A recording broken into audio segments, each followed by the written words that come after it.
A lei de Deus é muito mais no conceito judaico, patriarcal, é um conselho de um pai. Vejam bem, quando um médico chama o doente que está morrendo de câncer e diz assim, olha, a partir de hoje você nunca mais vai poder fumar, isso não é uma lei imposta. Essa é uma lei que é muito mais do que lei, é um conselho. Então eu obedeço a Deus não porque eu estou sendo obrigado, imposto de cima para baixo. Eu obedeço a Deus porque é meu pai, que quer o meu bem. Meu pai que diz assim, olha, não vá porque esse negócio vai te matar.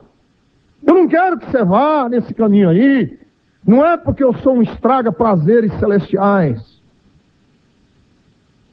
Então os mandamentos de Deus são penosos para nós porque a gente tem uma ideia de Deus que não é de pai. Nós temos uma ideia de Deus de um juiz austero, duro, que passa leis e essas leis nos são impostas, sem argumentação, cabeça abaixo.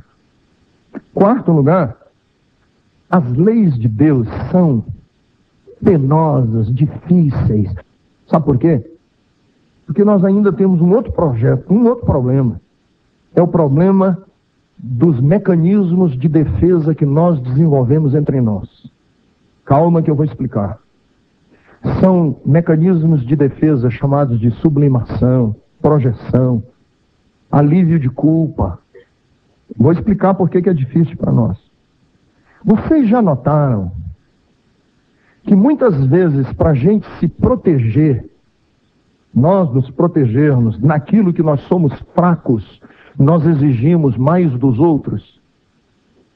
Eu já observei que aqueles que são fortes, por exemplo, na militância política, na ação social, reclamam dos que oram muito. Cara, distribui sopão. Mas ele tem uma fraqueza no comportamento pessoal, então ele não tem paciência com quem não consegue ser progressista, ativo na sua consciência social. O que ora muito, mas briga com a mulher, ele é impaciente com aquele que trabalha e não ora. As pessoas que não conseguem se relacionar bem com as outras são muito críticos daqueles que se relacionam bem, mas não têm uma boa administração. Resultado, os níveis de exigência nosso são cada vez mais intolerantes. Quer um exemplo bíblico? Por que Judas é tão crítico da mulher que quebra o vaso de alabastro na cabeça de Jesus? Por quê? Porque ele está querendo suavizar a própria consciência dele. E ele é crítico. Por que é que João é intolerante com os samaritanos e pede que Jesus mande fogo do céu para consumir os samaritanos só porque eles não deixaram Jesus passar no meio deles? Sabe por quê? Porque João está cobiçando um lugar de honra ao lado de Jesus no trono, e para suavizar essa posição, essa cobiça, esse defeito, esse vício comportamental que ele tem, o que ele faz? Ele projeta uma exigência maior em cima dos samaritanos. Aí, resultado, as nossas exigências vão se tornando cada vez mais altas, cada vez menos misericordiosas. Nós somos cada vez mais malévolos, nós somos cada vez mais cáusticos. E aí, o relacionamento dentro da igreja se torna pesado, ninguém aguenta mais a culpa, ninguém aguenta mais tanta exigência. E aí a gente diz, meu Deus, como é difícil servir a Deus. Por que é difícil servir a Deus? Porque, sabe, em última análise, é difícil servir a Deus, porque nós estamos vivendo numa sociedade em que é difícil ser honesto, em que é difícil ser verdadeiro. Nós estamos vivendo numa sociedade que busca o conforto, que valentia, bravura, grandeza, fidalguia, nada disso tem valor mais na nossa sociedade. É pesado servir a Deus? É. Por quê? Porque hoje está sendo pesado fazer o bem.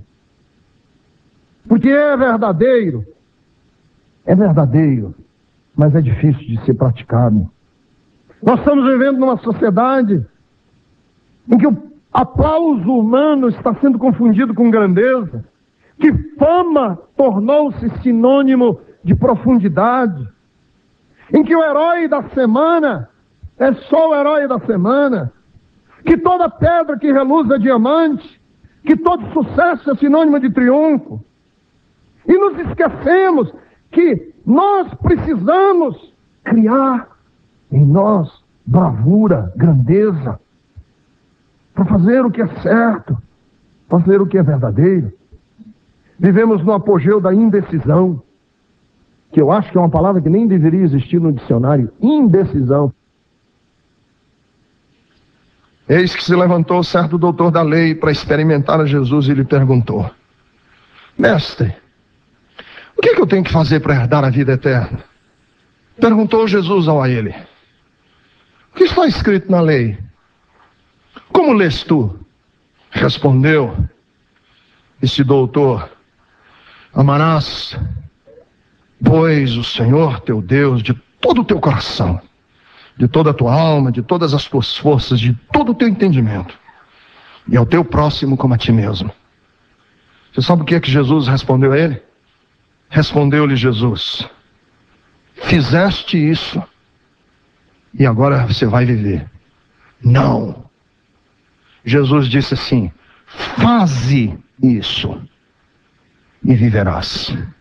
Você sabe o que é o problema? Nós fizemos isso há 12 anos atrás. E nós estamos vivendo de uma experiência que a gente teve.